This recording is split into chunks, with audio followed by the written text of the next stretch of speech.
Hey everybody, how you doing? I'm Dr. Boyce Watkins from Your Black World and the Black Business School, and I am sitting here, and it's a Friday night, and I work every day.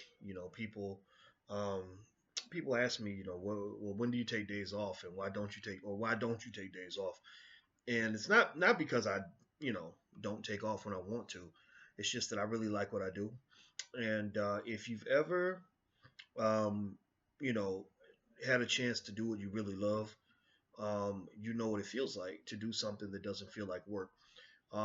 People sometimes might give me credit for being a hard worker and all this other stuff, when the reality is that I can't say I'm really that hard of a worker. Honestly, I'm probably lazy um, when it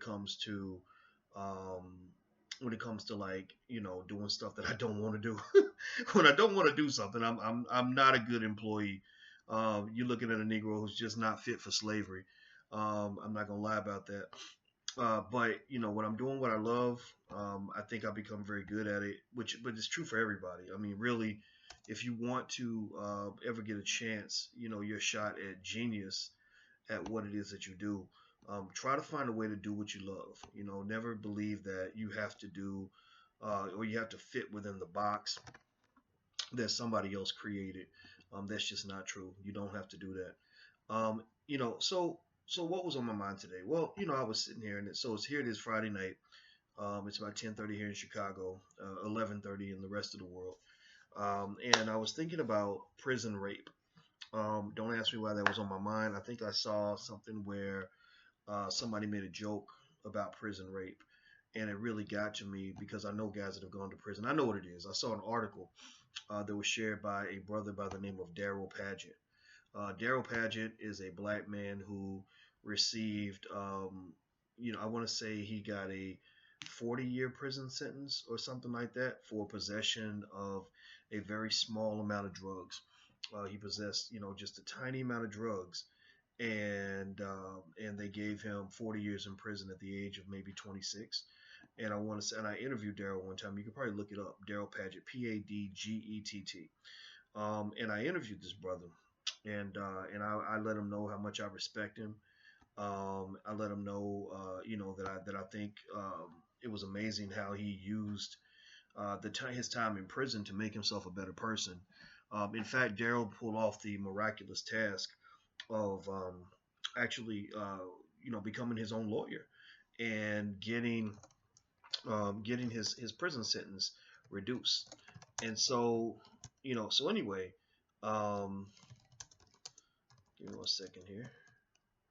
I gotta write something down. Okay, so anyway, Daryl and I talked about his time in prison and how he used it to educate himself. When I talked to him, and there's another brother by the name of Yorima Karama, who you see on my page sometimes. These are just brothers I have so much respect for because they. And in fact, I talked to another guy, Jerome McCory, out of Ohio, just today, who also kind of had to confront the white man system. And all these brothers are some of the smartest guys I know. Honestly, I have a degree of respect for the guys that were able to come out of that horrible system and create some degree of normalcy in their lives, who've been able to find a way to still keep their strength as black men in a world that's kind of designed to really break you down. Now, it's not to say that I think that every person who gets prison time it must be a good person or must be some wonderful hero. No, I don't feel that way. I think that a lot of guys that I know that go to prison, they make mistakes like a lot of people do. But I think the main difference, though, and I allude to this actually in my book, What If George Bush Were a Black Man? What you really see is that you see that for black people, the extermination program goes into full effect when it comes to black men. That means that a white man can make a mistake 20 times and never go to prison. People will say, oh, well, yeah, he made a mistake. But a black man makes the same mistake once, they want to lock him up for 150 years. And that's one of the reasons why I warn parents that you have to be very, very careful. Um, you know, you have to be very, very careful of the fact that that your son is an endangered species from the time he's born. And I'm not saying that lightly. I'm not making that as a joke. I'm not trying to be overly dramatic. The fact of the matter is that if you look at history and you look at the way black men are dealt with, we all got to kind of run away and worry about, getting caught up or worried about something happening. If you're not getting killed by another black man, you might be taken down by a white police officer, locked away in prison. And that don't even count, unemployment and all the other things that affect black men. So anyway, one of the things about prison, I think that sticks with me. I saw Daryl shared a story about a brother by the name of, they call him Tbone. He's in an article on Vice, and I'm gonna show you guys this image. For those of you who are following on Facebook Live, I want to show you the image of Tbone, and here he is right here, and that's the brother who is known for actually doing something that I think is quite heroic. He is actually he's known for going and actually beating up guys who rape other inmates. And they asked him, so when did you get started? And he said, in 1986, I saw a young kid of 18 being pushed around for food and being told to smuggle crystal meth and heroin into prison inside his butt. When the kid brought in the dope, the two guys who made him do it both got high and raped the kid, which made me decide to take action. And so, basically, this is kind of what has to happen for people to to avoid rape. And I find it really interesting that feminists are very, very vocal about rape. They have a whole lot to say about rape. When a woman goes through, sexual assault or has some sort of issue with sexism and it hits the public space, you'll see the president go out of his way, maybe to make a phone call to the person or to, speak on the issue. But people don't care. They don't give a damn about what happens in prison. They don't give a damn about what happens in terms of prison rape, largely because it mostly affects black men. Most people truly believe that these people, that because they made a mistake, they deserve it. In fact, I was reading an article in The Nation today, and they were talking about, and just as one microcosmic example of this, of this, of this phenomenon. By the way, Jody says you're waiting for lessons on money and finance. If you want to learn, my PhD is in finance, so if you want to learn all day on money and finance, go visit theblackbusinessschool.com, and you can sign up for free and maybe take a class. The cost isn't very high, so go to theblackbusinessschool.com, Jody, and you can sign up there. But for those who don't know, for the last 20 years, since I was 25, I've always done social commentary. I'm not a finance professor who happens to be black. I'm a black man who happens to be a finance professor. So let's make sure we understand my priorities first and foremost. My first and foremost priority is pretty much anything that affects the black community. My second priority is happens to have to do with money and wealth and all these things. So if you want to learn from me in finance, also the Black Wealth Bootcamp, you can go to theblackwellbootcamp.com and you can sign up for our next session, which starts in August. Ask anybody about the boot camp. They'll tell you that how amazing it is. Also, there's a money back guarantee on everything that we do. So, if you don't like it, you just tell us, we give you your money back. But anyway, let's move back into this. So he was, so I was reading in the New Yorker, and they were talking about this, or not, sorry, it was The Nation. And the title of the article was Why America Doesn't Care About Prison Rape. And one microcosmic example they gave was of an 18-year-old kid who got sent to prison as a youth, and he was sent to prison for catching trash bins on fire, for catching a trash bin on fire. That's what he did, and they sent him to prison. He was repeatedly raped over and over and over again. I think I wrote his name down. T.J. Parcell, that was his name. So we should say his name. He was 17 when they sent him to prison. And he ended up killing himself. He killed himself. Now, how did this happen? And I bet you asked TJ was black. If he wasn't black, there's thousands more like him. How many of you at the age of 17 would have considered burning a trash bin to be something that justifies sending you to prison to be tortured and raped? How many of you didn't do something stupid when you were a teenager?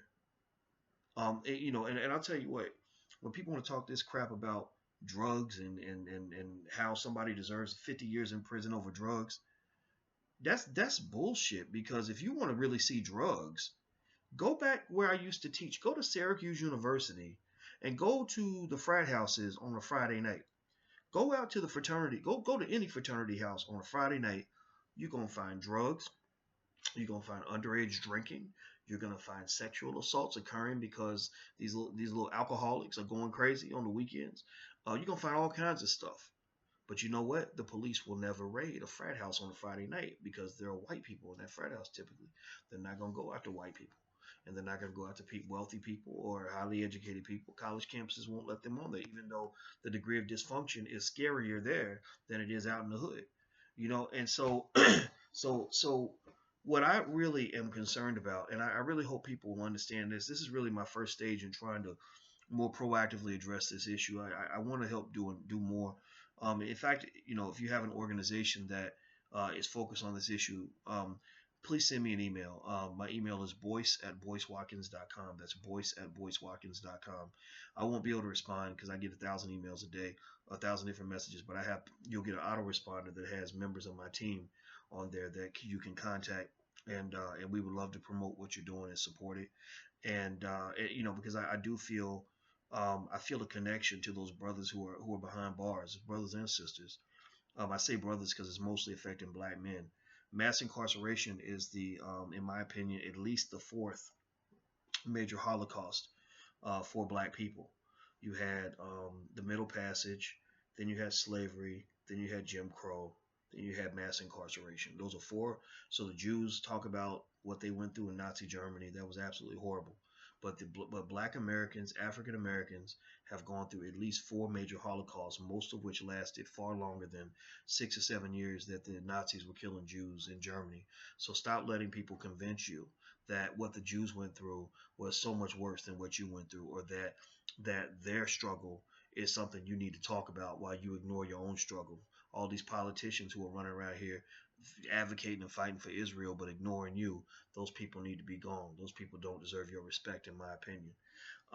So here's the thing about prison and prison rape. Stop joking about it. Don't let if you hear anybody make a joke about people getting raped in prison, like, oh well, you go to prison, don't drop the soap, ha ha ha, or yeah, they're gonna fuck him in the ass in prison, ha ha ha. That ain't funny. Rape is not funny. Rape is not funny. And what I would say to any white person listening is just understand prison rape is also rape. So before you run around protecting the white woman and what she's going through, talk about what everybody's going through.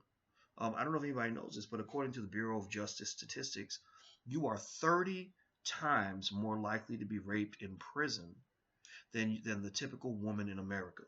So when anybody talks about the out of control, skyrocketing rape, statistics on college campuses and all this stuff, is that horrible? Absolutely. But take that number and multiply it by 30, and then you have a semblance of what black men are going through in this country, what prison inmates are going through in this country. And I talk about black people because I happen to be black, but we know it's affected a lot of people. But we also know it affects black men more than anybody else. Everybody sees it. The United Nations has written report after report. People have called out the United States on these injustices. Whenever we try to condemn other countries for human rights violations, all they do is they turn to look at us and say, look at what you're doing to your black people. Seriously? You really think you have the moral high ground on the world, given that you treat black people like they are worse than the scum of the earth? You show them no justice. You show them no respect. You just shit on black people, and you think it's okay. So what I will say too on that issue is that I get this sense that a lot of us are trained to ignore prison rape because we have a mentality that opens the door for slavery. Now, I'm not comparing prisons to slavery as a metaphor. I'm not trying to be colorful and creative by making this comparison. I'm being very direct and very specific and very practical in terms of the actual technical definition of what it means to be a prison inmate. I don't know if you guys know this, but the 13th Amendment that abolished slavery doesn't apply if you've been convicted of a felony. And anybody who knows about the black codes, that even back then, when we first became free, they created laws to give them an excuse to incarcerate us. So it is not a coincidence that the states that had the most black slaves also have the most black prison inmates. It's nothing more than a continuation of the very same system that we've had for hundreds and hundreds of years.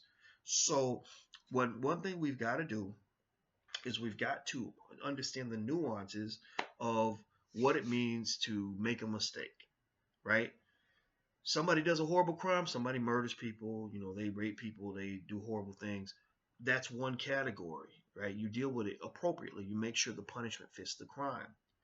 Somebody who catches a trash bin on fire or cheats on their taxes or gets caught stealing some bread, that person doesn't deserve to go to prison for 40, 50 years. A 17, 19, 18-year-old kid with a couple grams of crack, he don't deserve to be in prison for the next 40 years. I knew a guy, and I still know him, out of Chicago. He was a kingpin, and he sold a lot of dope back in the day. His name is Mario Lloyd. Maria Lloyd is his daughter, and Mario used to sell cocaine. He admits it. He sold it back in the early '80s, and they got his family on a RICO charge. And let me tell you what they did. They didn't just lock Mario up for a few years to teach him a lesson, get him off the street. They gave him 14 life sentences with no parole. They didn't catch any drugs on him, didn't catch any murders on him. Not to say he didn't sell the drugs. I think he'll tell you, that he was involved. And again, not that he didn't hurt anybody. I don't know that part. But I will say all this happened in the early 80s. So let me tell you what sentence. They gave him 14 life sentences with no parole.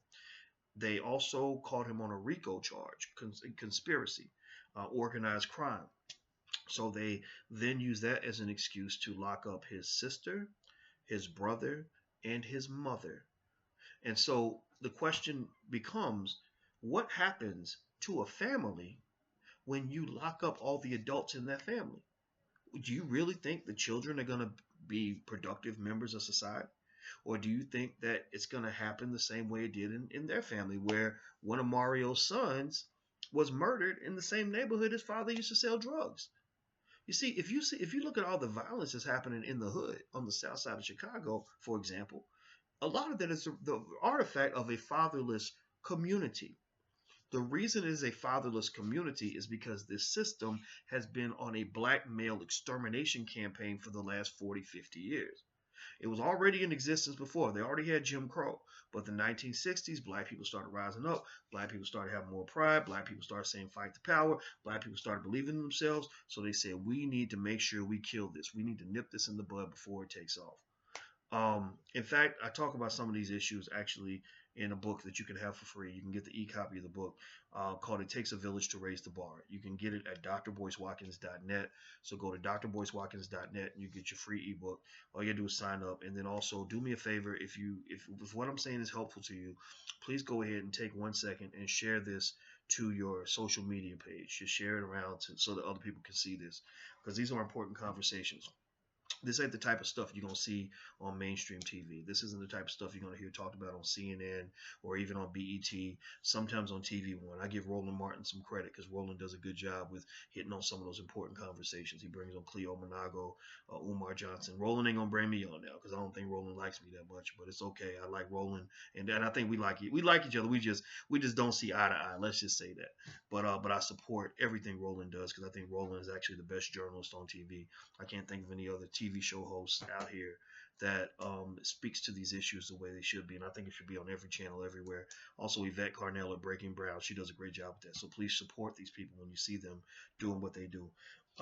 So anyway, let's jump back in. So according to the Bureau of Justice statistics, 10% of all young prison inmates are raped. 1 out of every 10%. That's far greater than the standard rape statistics, for any other group of people in America. Far greater than even the most vulnerable of women. I don't even know if prostitutes have a rape percentage rate that's that high. I don't know. But long story short, it's it's the kind of thing that you can't really sort of look at this as, okay, it's happening to those people over there. They're bad people, and therefore they deserve what they get. You have to understand that the whole line between good and bad, legality and illegality, morality and immorality, is usually more subtle than what we want to make it into. You see, we're taught to think of things as what they call a dichotomy. Either you're a good person or you're a bad person. Either you deserve to be free or deserve to be in prison. It ain't like that. There are varying degrees of quote unquote badness when you talk about prison inmates. And what happens for black folks is not to say that every brother who goes to prison is a good guy or every brother who goes to prison didn't make a mistake. It's whether or not the punishment fits the crime. You see, the reason the United States is a country that has 5% of the world's population. Michelle Alexander in the New Jim Crow covers this very well. 5% of the world's population, but we have 25% of the world's prison inmates. That means that we have a prison problem. And also, this prison problem most extraordinarily impacts the black community, where they're sending black males to prison more than anybody else. So this means that they are literally taking some of the strongest men in our community, giving them long prison sentences and taking away your daughter's husband and father. My daughters are in their 20s. They have a hard time finding black men who are marriable. Why? Well, because their husband is probably in prison right now. If you know a black woman who claims she can't find a decent man, it's probably because her husband's in prison right now. If you talk about what goes on in our community in terms of the kids going out and doing all kinds of crazy stuff, well, when there are no male role models, then you're gonna have youth doing things that don't make any sense. This is not just true for human beings. This is actually true for mammals, all mammals, elephants, deer, buffalo. They said that when there are no male, that the male role models are the mentors. They're the OGs. They're the ones who keep the young bucks in line. So when there's no male role models, the adolescents, what they do in most mammal species, elephants do this, they start to form gangs. And then those gangs start to do things that are very violent because as a young adolescent, you're testing your strength. You're out here just getting into stuff. Animals do the same thing. Young kids do the same thing because they don't have any male role models. And then you really cannot talk about what's happening with prison without also talking about the feminization of the black man. They don't want black men to be masculine. And they've taught you that you don't want black men to be masculine. They've taught you that a boy can be raised to be a man without a daddy. They've taught you that the father is an optional accessory to the raising of a child, but somehow the mother is mandatory, but the father must be optional. That we can do without. We just plug it in or pull it out and it's no big deal. No. The father is not optional, just like the mother is not optional. I would never in a million years think about trying to raise my girls without their mothers. Their mothers are the most essential component to their very existence. So how in the hell, what kind of piece of shit man would I be if I told my girls, you don't need no mama, I'm going to do it all by myself. I can raise you to be a woman. No, I can't. No, I cannot. If their mothers were not there, I would then have to basically find another strong woman to mentor them, right? And when I'm talking about my daughters, in case you want to know my background, I had a baby when I was 18. I paid a lot of child support. That's why I didn't do it again. I didn't make any more babies. I didn't get married, so I said I'm not gonna make no more kids out of wedlock. It's hard work. And I adopted a daughter, Carmen, when I was her track coach when she was 9, and so she needed a daddy. And I love children, so I wanted to raise a child. So Carmen came into my life, and she was a blessing. But anyway, moving on with this issue, let's go back to the prison thing. So when you talk about what they do to our kids, if you look at the data show clearly that when they have these when they have these new laws that allow youth to be tried as adults, most of the studies show that the vast majority of the youth that they just happen to decide need to be tried as adults, the vast majority of them are black. When they decided to give life sentences in prison for juvenile offenders, the vast majority of those offenders were black. When they started opening up things like even the death penalty for youth offenders, the vast majority of those people were black. And so the thing that you have to kind of realize is that this is all of our fight. You see, when that man goes to prison, when that otherwise normal, otherwise intelligent, otherwise productive black man who made a mistake as a teenager goes off to prison, here's what's happening to you and your community. Let's walk through this process real quick, shall we? Number one, his family is going to be financially raped, basically, because the whole system's built on money. The whole system's built on extracting as much money as possible out of the inmates and their families with these expensive phone calls and these other things that they do, even expensive products in the commissary, and all these other things. And also, they bring those inmates into small white towns so that the white people in those towns can get jobs and they have a greater political base, but they don't give them the right to vote. So they're basically indentured servants. And then to add on to the slavery, you have corporations that are now having prison inmates do work that would normally lead to high-paying jobs, but it doesn't lead to high-paying jobs because they want to compete with the labor from Mexico and China. So what they do is they bring that otherwise intelligent, productive, strong black man into a system, or white, they can bring other people, but let's talk about the black man, into the system where he's working for maybe $1 a day, right? And then while he's in prison, he's surrounded by violent people, mentally ill people. You can't go to prison for a long time without being under serious threat of severe, significant mental illness. When you are in prison, horrible things are happening to you. You're avoiding horrible things. Daryl Paget talked about that, and I think Yurima Karama mentioned this as well. That it's hard to be in a place where you're sitting down every day and you worry that somebody's gonna run up and stab you to death, even though you didn't do anything wrong, or somebody's trying to rape you, or you always got to fight for resources, or the guards may do horrible things to you. And anybody who doesn't think that homosexuality doesn't happen in prison and doesn't start in prison, you need to learn more. You need to do your research. There's a brother I talked to, and again, this was his conversation, and he was sharing with me, and he was openly gay, and he said, oh, when I was in prison, I could have fucked everybody in that prison, including the guards. He said everybody was in there fucking in the prison, and this is all men. And so what this means to me is that the black conversation on homosexuality is very different from the white conversation on homosexuality. Many black men become gay or get on the down low because either A, they were molested, or B, they went to prison and either got raped or were fucking other men because there were no women around. Because it's not natural. Excuse my French for using that word. I'm gonna stop saying that. I'm gonna stop cussing. But there's nothing natural at all about a group of men in close confinement with no female energy anywhere in the building. There's nothing natural about that. Just the thought of that just really bothers me. And so and this is how it hits you. So you're putting this man in this environment that breeds mental illness, that breeds dysfunction, that breeds additional criminality. You're making him worse. You're not making him better. Fuck rehabilitation. You ain't rehabilitating shit. You're not trying to rehabilitate anything. You're taking away his educational programs. You don't give him any safety, and you treat him like he's not even a human being anymore. And then you expect him to be normal. So you send him out into the world. And so then what's happened now? Okay, so he's done his 10, 15 years for a petty crime, some shit, some stuff that a white boy could have got away with on a college campus with no problem. But he's done 15 years and been told he's a bad person because he broke the law. And if you didn't want to get raped and you didn't want to go through this, and this, then you shouldn't have broke the law, right?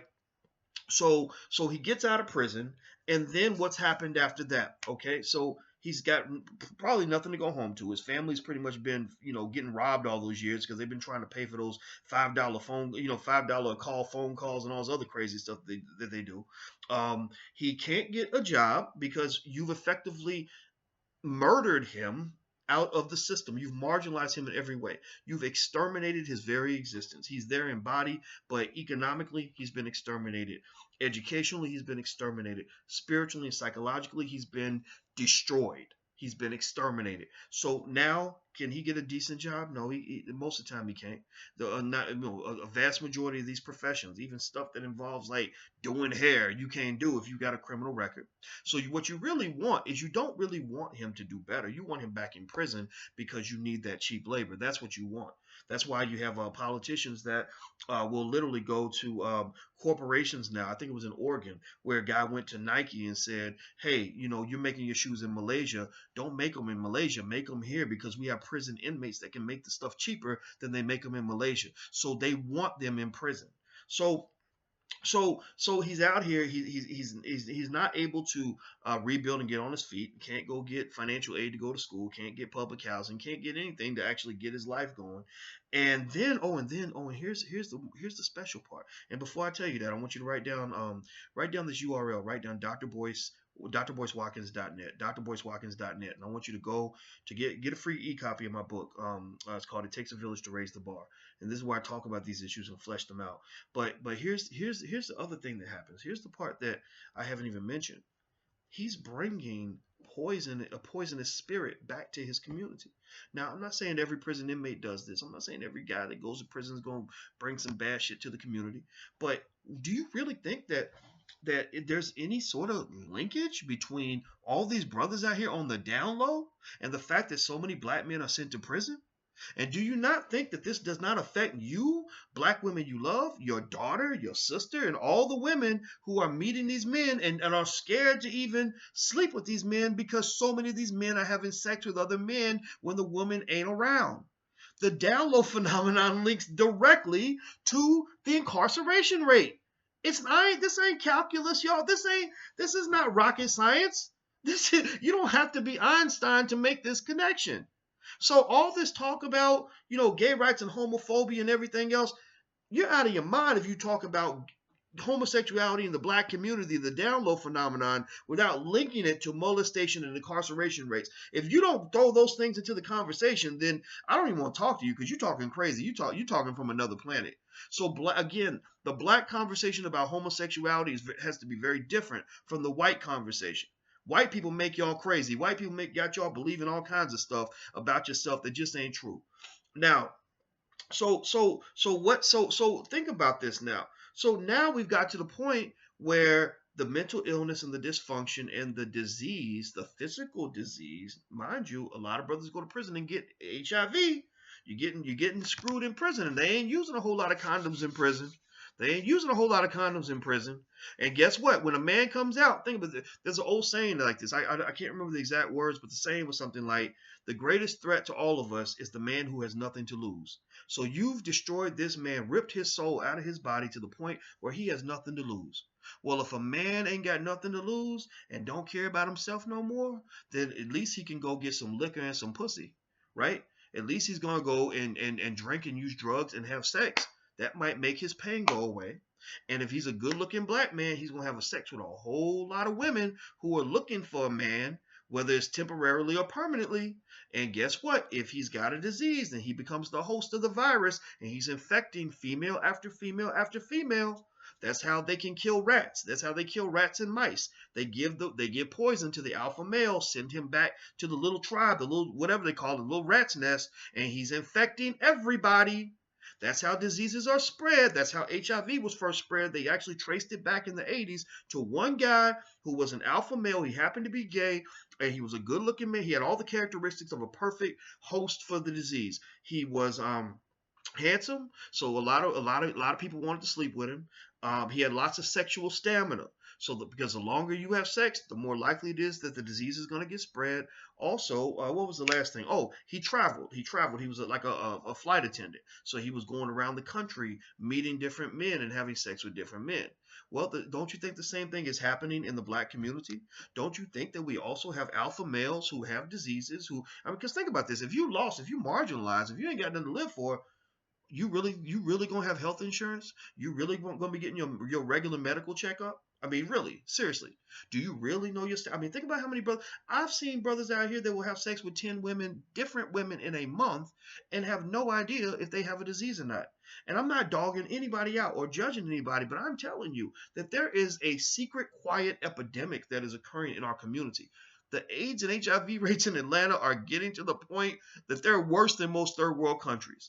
I have met young brothers who were gay who said, "Oh, I'm the last of my friends to get HIV. All my friends got HIV." And don't you think that when you send your cute little daughter down to Spelman or wherever that she's going to meet one of these men, and next thing you know, she's going to be getting infected herself? So what I'm just here to tell you is this. I'm here to just basically say that there is a chain of connection here.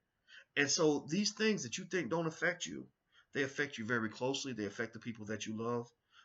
When you talk about, prison rape, and you talk about kind of what's happening with black men in prison and things like that, and you think about the next issue we have to fight on, this is not a big logical leap. We're already wired up to fight on issues like police brutality. You know, police do anything to a black man, they shoot him unjustly, they beat him down or whatever. We ready to march, we ready to fight, we ready to stand up, we ready to do whatever. Okay, understand though that what you're confronting is not just police brutality. That's the tip of the iceberg. You're really confronting an entire criminal justice system that is built on sort of taking the black man down this path that will ultimately lead to the destruction of himself, his family, and his community. So finish the fight. Finish the fight. You worry, for example, you're upset about what happened to Sandra Bland when she was killed by that cop, or when she was killed, or when she died, and she didn't get killed by the cop, but you saw what happened with Sandra Bland. But think about this. What if Sandra Bland had gotten arrested that day and nobody saw what happened? And Sandra Bland went through all that and went to prison, and horrible things happened to her in prison. And she had that same interaction with a prison guard and ultimately ended up killing herself. Chances are you wouldn't know about it, you wouldn't care about it, because it happened behind the wall. You see, the greatest tragedies in the criminal justice system happen behind the wall. They don't happen out in public. We're seeing just a microcosm of what's happening consistently behind the wall. When those brothers down in Atlanta decided to stand up against prison torture, because that's what it is, it's torture. It's a human rights violation. You go to prison, okay, if you do something wrong, sure, you need to go and be away from everybody else for a while to keep us safe and to teach you a lesson. But when you're there, number one, you're supposed to be getting rehabilitated. And number two, you're not supposed to be getting tortured. There's a difference between isolating somebody from society and torturing the hell out of them and then dumping them back in society so they can really hurt the rest of us. So we gotta have some common sense here. You know, if you happen to be white watching this, I love when white people come and try to watch this. They either really understand what I'm saying or they just get real confused and real scared. You know, but don't worry, white people, I ain't gonna hurt you. I'm just gonna tell you the truth about yourself. And if you come with that craziness, you're not really welcome here. But if you're coming here to listen, then I encourage you, go ahead and listen. But you know, the thing that you gotta just kind of understand. Now, this is the last point I wanted to make on this, and I want to make sure I get this. Give me one second. What was that last? Oh, here's the last point. If you're white and you're watching this, here's what you need to understand. When you're talking about all the violence that happens in certain neighborhoods, say in black neighborhoods, and you know, like you go to Baltimore. I noticed when I was in Baltimore, Baltimore was a beautiful city, but it was so sad because everything I saw that was white was perfect and beautiful. It seemed like. I mean, every neighborhood I went to was amazing. And then I got to the hood and I just saw devastation. I saw nothing but devastation almost everywhere, except a couple of places. I did see a place that was like a black Wall Street, which was beautiful, but so much of it was destroyed. And the thing is, this was social engineering. You know, white people, when you get all upset or you feel somehow concerned about the fact that there's certain neighborhoods you can't come to without possibly getting killed, understand you created all this. These policies that you have create this. You know, again, the South Side of Chicago, where we had, I think, 72 homicides last month, 72 murders last month. Um, you know, that's a product of social engineering and political neglect. These damn Democrats you've been voting for every election ain't doing nothing about it. They're not taking a stand on your issue. Our black politicians are being paid off to stand. They'll do a sit like John Lewis is silly, but he'll do a sit-in over what white people want him to sit in for. But when black people tell him to do that, he doesn't have time for that. And again, I'm not gonna say he doesn't care, but I'm saying that the whole system's just screwed up and crazy. And so, you know, what's it going to take to fix it? I don't know. I'm going to keep thinking on it, but I just wanted to kind of talk it through because I think people need to become aware. I think, and if you got something from this conversation, then I hope that you'll hit the share button and share this with people who need to understand this. Awareness is the first step toward action. And so, as a teacher myself, my goal is to talk about this not just from an analytical, statistical standpoint, but also from a human standpoint. This has happened in my own family. I have a biological father that I never really knew, but he went to prison. My baby brother, because my biological father was not around, he also went to prison. I had an older brother figure who I was very close to. I used to follow around. He was my mentor. He went to prison. And so prison's kind of been all over in my family. And the thing is that if you know people that make these mistakes, they might get locked up or whatever. You know that In most cases, they're not bad people. But you know also that there are situations where you put them in those situations, it makes them worse. And here's the other thing too. I didn't even mention this. But you know, for being a black man in America, pretty much means that if you're accused of a crime and you get pulled before the court of law is almost like a cancer patient getting radiation therapy. Have you ever seen where somebody gets radiation and the radiation kills them more than the cancer does? Well, that's kind of what it's like being a black man in the criminal justice system. You're gonna meet this lawyer who's gonna be like, "Oh, my fee is $400 an hour." Like you could really pay that, and then you're pulled out. You lose your job because you got arrested, maybe at work or whatever, and you're going to lose all your money if you have any money to begin with, and then you're in front of a jury full of white people who are going to convict you because you look like the criminal they saw on TV. And so that's why you have all these statistics that say black men are more likely to be convicted even for the same crimes. So we have this horrible system, and it's just, I mean, it fascinates me that people don't speak on this issue more. But at the same time, in order for other people to understand it, we got to understand it. And you can't take any nonsense on this. You got to make sure that you educate your children on what they're up against. In fact, there are even little things that you could teach black men about how to avoid the system. Like, for example, I wrote an article about it's called Four Reasons Why Black Men Should Avoid Drugs and Alcohol at All Costs. It wasn't because I was trying to be a stickler and tell people they shouldn't drink. It was because I know how many black men I've seen go to prison because of something that happened while they were drunk or high. And then and then it happens and the consequences come and they act like somebody else did it or that they were a victim of something, which they were a victim. But at the same time, sometimes you sign up to be a victim. Like Malcolm X said a long time ago, he said the white man will sell you the liquor bottle and then lock you up for being drunk. Just like they have corporations that'll give you food that'll give you diabetes, and then they'll sell you medication to manage your diabetes. So, um, so that's it. I'm gonna stop talking. Thank you for listening.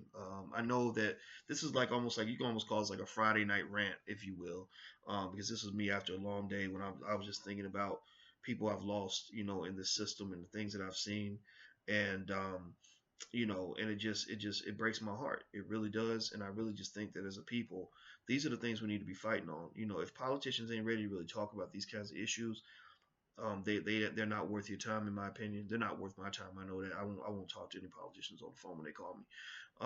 But anyway, by the way, if you want the e-copy of the book, you can go to drboycewatkins.net to get a free e-copy. And that's pretty much it. I'm gonna stop. I need to go to bed. I didn't depress myself, so I hope I didn't depress you guys too much. But I'm hopeful that we'll think about these issues and don't let society tell you that there should be an on-off switch when it comes to good and bad people. What is legal is not always what is moral. Legality and morality are not always the same thing. Remember, slavery was also legal. And so anybody who tries to get you to believe that somebody deserves to be raped and tortured because they broke a law is out of their mind. Don't buy into that. Make sure the punishment fits the crime. That's what you need. And also, anybody that goes to prison should be made into a better person, not a worse person. It doesn't benefit anybody. And the last example I can think of, and I'll tell you this is, and this one really, really broke my heart. I knew a young kid who was about 17 years old when I knew him, and he was a good kid. I mean, just such a good kid. And the ladies, y'all would have loved him. He was tall, he was handsome, he had a great smile, big muscles, just and the girls loved him, and he was and I thought he was a cool dude. He was a good kid. The problem was that he didn't have a daddy around, and his mama, they lived in the hood. And so he would get in trouble. He would get in trouble for getting into fights. And the reason he would get into fights is not because he started the fight. He would get into fights because people would come at him. And when they came at him, he had to fight back. And that's the thing people don't understand. Sometimes you got to respond to things that are around you. You're not looking for trouble, but you got to respond to trouble, or it gets worse. So anyway, this kid, I remember that I lost touch with him because he was related to a girl that I was dating at the time. But I got to know him because me and the girl dated for a while.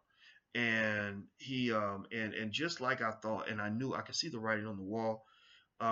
Just like I thought, he got sent to prison on some stuff that had to do with drugs. And so he did his time in prison. And I saw him about maybe 14 years later. I didn't recognize him. I didn't recognize this kid. I mean, I didn't recognize him at all. He was about 30 something years old by then. He was thugged out. You know, I'm talking about looked like he looked like a textbook version of anything you would see on a rec on the cover of an album. He looked like, you know, I'm talking about the gold grill, the dreads, the gun on his hip, pants sagging, holding his nuts, sitting next to an expensive car, you know, just he's wearing the jewelry, like everything that media teaches black men to make sure that they turn into thugs and not kings. Everything the media tells you that you are, that you're really not. He had absorbed all of this, and the reason I know he absorbed all of this is because he had a very high social intelligence. He had a great ability to adapt to his environment, and so in his mind, to survive, maybe to survive in prison, maybe to survive in his environment, he saw himself as a thug nigga. So he became a thug nigga. And when I talked to him, I mean the slang was so it's like, all right, well, boy, how you doing, man? I mean the slang was so thick, I didn't even understand what he was saying. And it would just trip me out because I remember when this kid, I could have easily seen him going to college and becoming an attorney. You know, I really, and in fact, I believe that if I had brought this kid to come live with me, let's say I had been able to do something like that, he would probably be just like me. He'd probably be doing something similar to what I'm doing. He'd probably be a lawyer, a doctor, a scholar, a businessman, or something like that because his brain was so strong he could adapt to anything. So because you took this black genius and you put him in an environment where he was trained to be a thug nigga, he became the absolute best thug nigga that he could be. And so you got to ask yourself, how many Barack Obamas do we have in this world where the system turns them into thug niggas? How many Boyce Watkinses do we have in this world where the system turned them into thug niggas? How many Malcolm X's or whatever you want to call it? How many Umar John, whatever the hell? How many great black men are turned into thug niggas by this system? So that's why I would say definitely if you have children, especially boys, you educate your own kids. If you can, if you can stay home with them, stay home with them. If you can't, that's fine. Just educate them when they come home and make sure they're in special programs to teach them manhood. If you don't have a daddy in the house, find strong male role models for them to be around. Don't think that you can replace the daddy because you can't. I'm sorry. A woman can't be a man. A man can't be a woman. I really believe that. Maybe in some circumstance. And what's funny, here's the scary part about a woman thinking that she can raise a boy to be a man without a man's help is she might think everything's okay. She might think that he can turned out just fine. But other men can look at that and see they can identify in a second. A lot of times if a boy is a mama's boy or not. You know, they just can. We can do that. And so what I have seen is that the differing nature between male and female leads us to focus on certain things and to ignore other things. So you see a lot of black women, unfortunately, who raise their sons to become the very kind of man that they hate themselves. You'll see a man like I know a young lady who got impregnated by a guy, and I said the reason, and she was complaining about a baby daddy. You know, he got a bunch of kids and he's not paying child support and he's not helping out with the baby or anything. And I said, well, I knew this when I met the guy. He's not a real man. I could tell he was raised by his mama. He wasn't raised by no man because he does very basic things that men are supposed to do. He didn't know how to do those things. You shake his hand, feels like a wet noodle. He's like that lazy little punk handshake. Doesn't look you in the eye. Has no problem begging and borrowing stuff from other people. Had no dignity about himself, no responsibility, no desire, no ambition. He was just weak. He was weak. He was weak. And so to me, I'm so glad I was raised. I wasn't raised by my biological father, but I was raised by a real man who stepped into my life. And I love that man because he taught me not to be weak. I can't tell you how many thousands of times I've run into a challenge of manhood, something where I didn't understand how I was supposed to deal with it as a man. And I would lean back on what my strong father taught me about manhood. You understand? Because being a man comes with a lot of challenges, and I think that having a blueprint on manhood is very important for that. And here's the other thing: women want to understand what I'm saying because you don't want to produce more weak men because weak men are not fun to have children with. A weak man will get you pregnant and not feel like he has anything to do with taking care of that baby. So anyway, I'm gonna quit talking. I know I said a lot. I don't even know. I might get myself in trouble for half of what I said because whenever you bring up gender issues, whenever I bring up something that I think black women can do better, I hear women say, "Well, what about the men? The men ain't doing it right." And then if I say something black men should do better, they'll say, "Dr. Boyce, why are you so easy on the women? The women are doing this and doing that." I believe we should all just take responsibility for our own shit. Period. You know, everybody just do your best to be the best you can be, and stop blaming your disappointments or your setbacks or your failing or whatever it is on the other gender. You can't do that. So anyway, I'm about to get out of here. Don't forget, go to drboycewatkins.net and grab a free copy of the book. It takes a village to raise the bar. I'm actually proud of that book. I wrote it right around the time I did that event with Louis Farrakhan in 2013. In case you want to know, I love Farrakhan. I think he's the epitome of strong black men. And the other epitome of strong black men in America as far as leadership is Dr. Claude Anderson, the author of Powernomics. He actually called me yesterday. I need to call him back. So, in fact, that's what I'll be doing tomorrow. So, take care, guys. I love you all, and thank you for listening, and have a great weekend. Talk to you soon. Peace.